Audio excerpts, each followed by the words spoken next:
Bienvenue dans l'obscurité.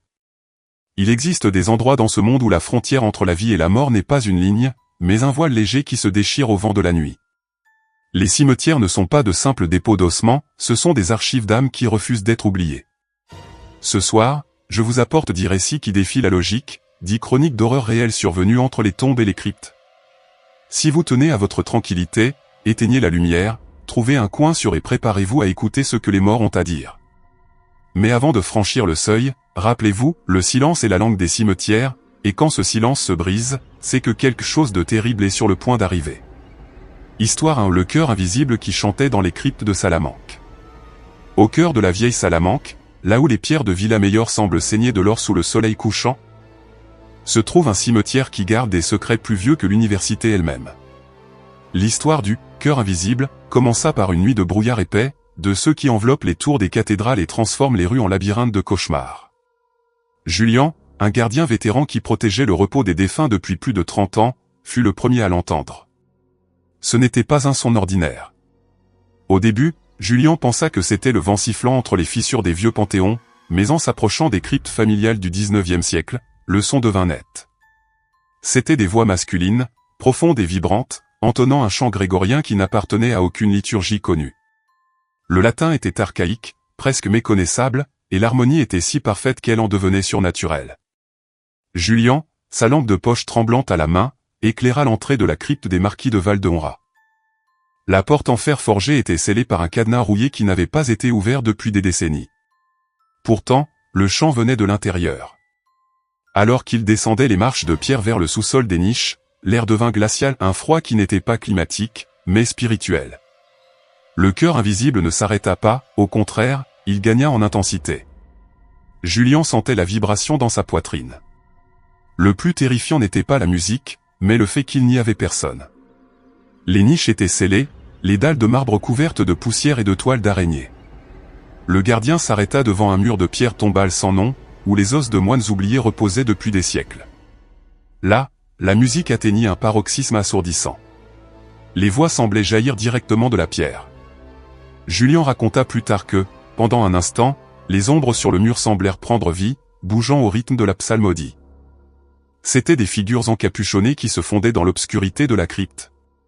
Pris de panique, l'homme s'enfuit, mais le chant le poursuivit jusqu'à la porte principale. Depuis cette nuit, Julian ne fut plus jamais le même. Le chœur invisible résonne encore les nuits de nouvelle lune, un avertissement que dans Salamanque, les morts ne cessent jamais de louer ce qu'ils ont trouvé de l'autre côté. Si cette histoire vous a glacé le sang, n'oubliez pas de vous abonner à la chaîne pour plus de récits d'horreur et de liker cette vidéo. Votre soutien nous permet de continuer à explorer les coins les plus sombres du monde. Histoire 2. Le cercueil qui bougea pendant la bénédiction au Texas. Dans la petite ville poussiéreuse d'El Paso, au Texas, la mort est habituellement un événement tranquille sous le soleil brûlant. Mais l'enterrement de Samuel Higgins fut tout sauf paisible. Samuel était un homme bourru, connu pour son mépris de la religion et son obsession du contrôle. Quand le cancer l'emporta enfin, sa famille organisa un service traditionnel au cimetière d'Oak Grove. Le jour des funérailles, la chaleur était étouffante et l'air chargé d'une électricité statique inhabituelle.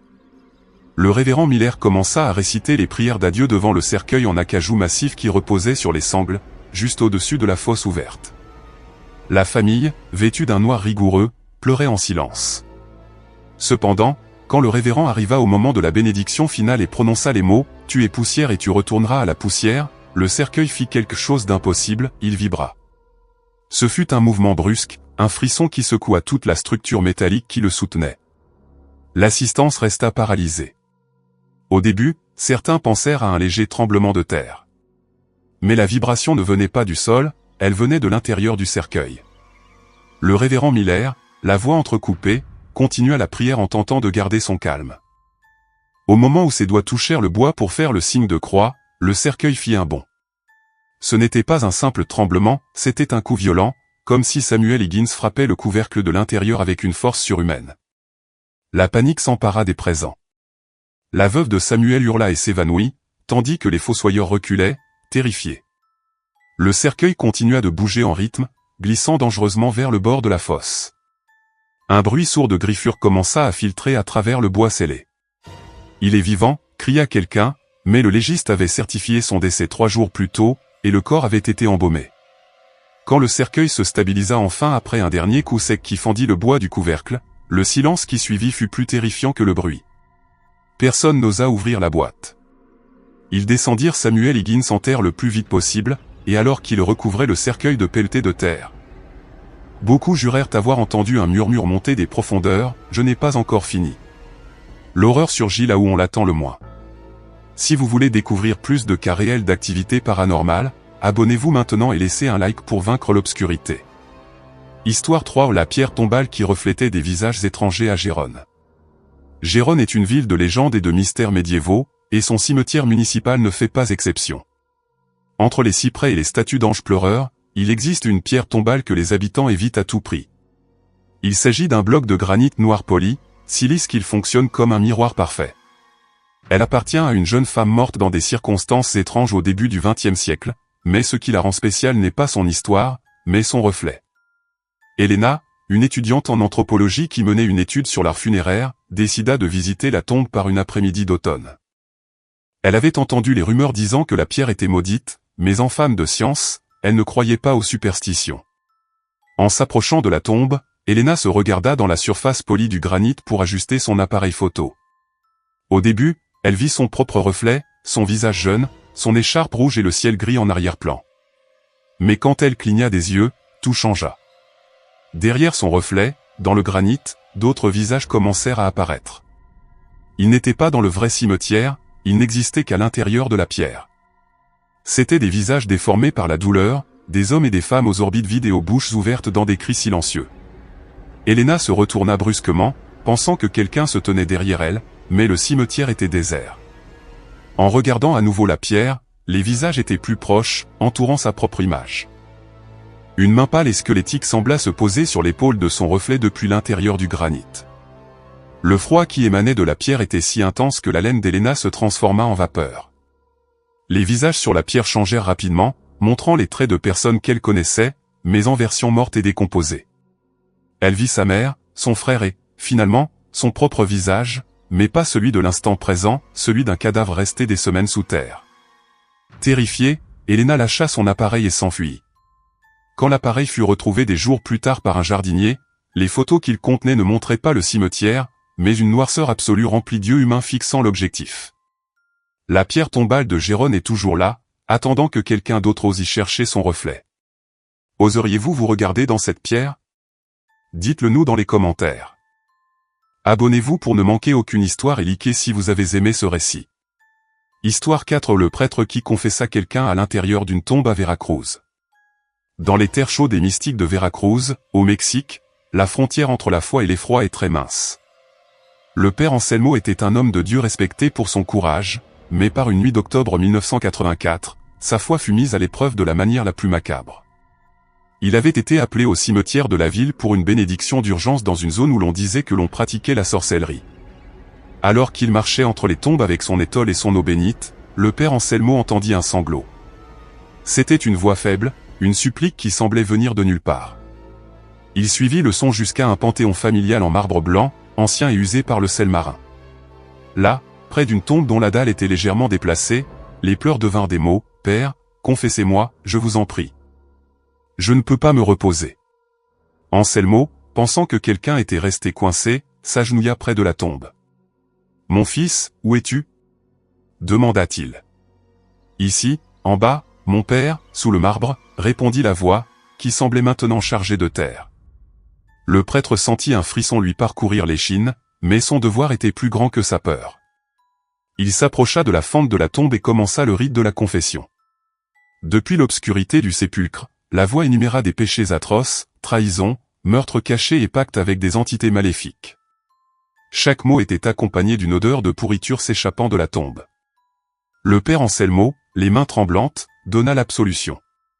Au moment où il dit « Je te pardonne tes péchés », une main grisâtre aux ongles longs et noirs sortit de la fente et saisit violemment le poignet du prêtre. Anselmo hurla et tira de toutes ses forces jusqu'à se libérer. En regardant son poignet, il vit les marques de 5 doigts brûlés sur sa peau. Le lendemain, il fit ouvrir la tombe. À l'intérieur, on trouva un cadavre mort depuis 50 ans, mais son bras droit était tendu vers le haut et ses doigts contenaient des lambeaux du tissu noir de la soutane du père Anselmo. Le prêtre ne confessa plus jamais personne et finit ses jours dans un monastère, priant pour l'âme qui habite toujours ce coin de Veracruz. La réalité dépasse la fiction dans les lieux les plus sacrés. Abonnez-vous pour nous soutenir et likez si vous voulez plus d'histoires de prêtres et de rencontres paranormales. Histoire 5 les fleurs qui apparaissaient fanées avant d'être déposées au Jalisco. Dans l'état du Jalisco, la tradition du jour des morts est une explosion de couleurs et de vie. Pourtant, dans un petit cimetière aux abords de Guadalajara, il existe une tombe qui rejette toute offrande de beauté. C'est la tombe d'une femme qui, dit-on, mourut pleine d'amertume et de haine envers sa propre famille. La famille de Doña Rosa, tentant de racheter sa mémoire, s'y rendait chaque semaine avec les plus beaux bouquets de cempasúchil et de roses rouges. Mais quelque chose d'étrange arrivait dès qu'il franchissait la porte du cimetière.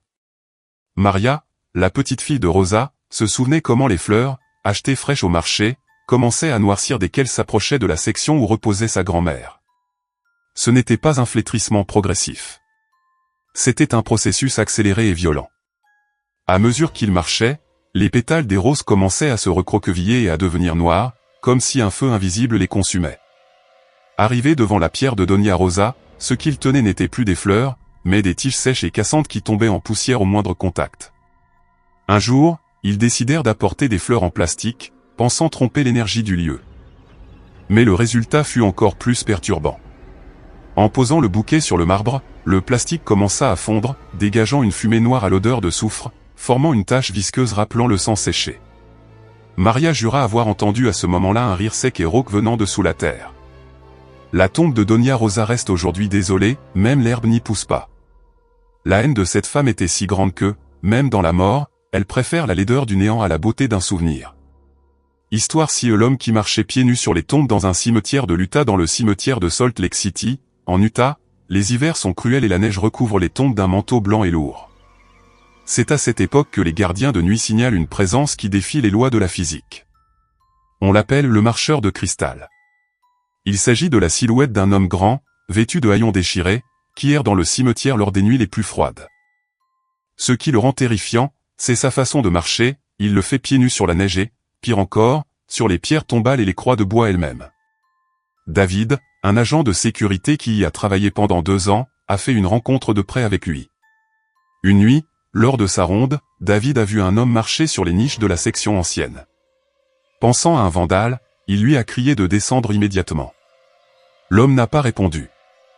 Il se déplaçait avec une légèreté surnaturelle, sautant d'une tombe à l'autre sans aucun bruit. David l'a poursuivi à travers le terrain enneigé, mais il s'est arrêté net en arrivant à l'endroit où l'inconnu venait de passer. Dans la neige fraîche, profonde d'au moins 20 cm, il n'y avait aucune trace. Le sol était parfaitement lisse, comme si personne n'était passé par là. Pourtant, David voyait l'homme à seulement 10 mètres, marchant sur une mare d'eau gelée sans en briser la surface.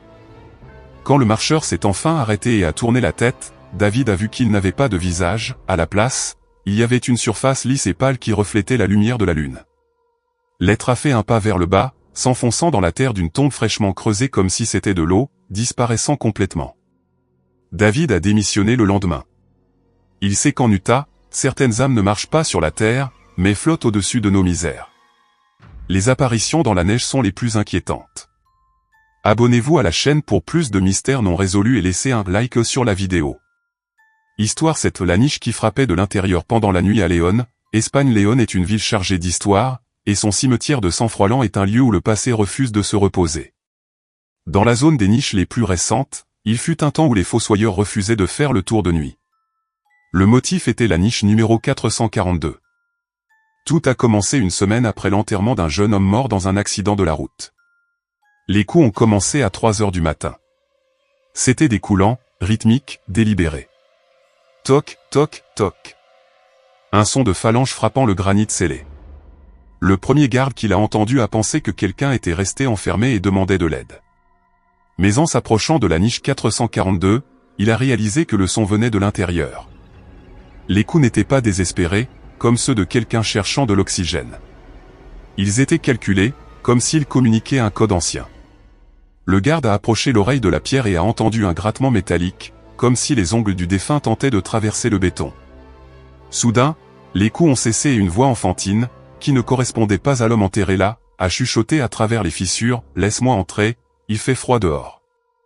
Le garde s'est enfui, mais le phénomène s'est répété pendant des mois. Chaque nuit, la niche 442 vibrait sous la force des coups internes. Certains disaient que l'homme n'était pas mort lors de l'enterrement, mais le légiste insistait sur l'impossibilité de la chose. L'administration a fini par transférer les restes dans une fosse commune pour faire cesser les rumeurs, mais à l'ouverture de la niche, ils ont trouvé l'inexplicable, l'intérieur de la dalle de marbre était couvert de marques de mains, mais pas humaines, des empreintes petites et brûlées qui ressemblaient à des serres d'oiseaux. La niche est vide désormais, mais les coups résonnent encore parfois, cherchant une nouvelle porte où frapper. Les sons dans la nuit sont le pire cauchemar d'un veilleur. Si vous avez aimé cette histoire, abonnez-vous et laissez votre like pour plus de récits de cimetières espagnols. Histoire lui ou l'ombre qui s'agenouillait seule devant une croix au Sonora dans le désert de Sonora, la chaleur du jour laisse place à des nuits d'un silence sépulcral. Dans un petit panthéon oublié près de la frontière, existe une apparition que les habitants appellent la pénitente. C'est une ombre, noire comme le charbon, qui n'appartient à personne. Contrairement aux autres fantômes, cette ombre n'a pas de forme tridimensionnelle. C'est une tache plane sur le sol et les murs qui se projettent même sans source de lumière apparente. Chaque soir, à minuit pile, l'ombre apparaît à l'entrée du cimetière et rampe lentement sur le sol jusqu'à une grande croix de fer au centre du lieu. Là, l'ombre se plie, imitant le geste d'une personne agenouillée en prière. Ceux qui l'ont vu disent que l'air autour de la croix devient si lourd qu'il est difficile de respirer. Aucun son, aucun gémissement, juste une pression insupportable. Un groupe d'enquêteurs paranormaux a tenté de filmer l'ombre avec des caméras thermiques. À leur surprise, aucune différence de température n'a été détectée, mais l'objectif a capté ce que l'œil humain ne voyait pas. Autour de l'ombre agenouillée, des milliers d'insectes morts tombaient du ciel, comme si cette obscurité drainait la vie de tout ce qui l'entourait. À l'aube, au premier rayon de soleil, l'ombre ne s'efface pas graduellement, elle se lève simplement et se fond dans l'ombre de la croix elle-même, disparaissant jusqu'à la nuit suivante. On dit que c'est l'âme d'une femme qui a commis un péché si terrible que même la lumière de Dieu ne peut la toucher, condamnée à demander un pardon qui n'arrivera jamais dans l'immensité du désert. Le désert garde des secrets qu'il vaut mieux ne pas réveiller. Abonnez-vous pour plus de contenu et likez si vous vous passionnez pour les légendes du nord du Mexique. Histoire 9. Le cadavre qui ouvrit les yeux pendant le rosaire en Illinois. Dans une agence funéraire rurale de l'Illinois, entourée de champs de maïs interminables, se tenait la veillée d'Elias Thorne. Elias était un homme réputé pour avoir toujours eu un pied dans l'autre monde. Pendant le rosaire, le cercueil ouvert, la famille et les voisins priaient dans une atmosphère chargée de tristesse et de fumée de bougies. Le service se déroulait normalement jusqu'au 5e mystère. À ce moment, un courant d'air froid a éteint plusieurs bougies autour du cercueil. Alors que la nièce d'Elias s'approchait pour les rallumer, elle a vu quelque chose qui l'a paralysée. Elias, dont le visage avait été soigneusement préparé et les paupières scellées, a ouvert les yeux. Ce ne fut pas un mouvement subtil.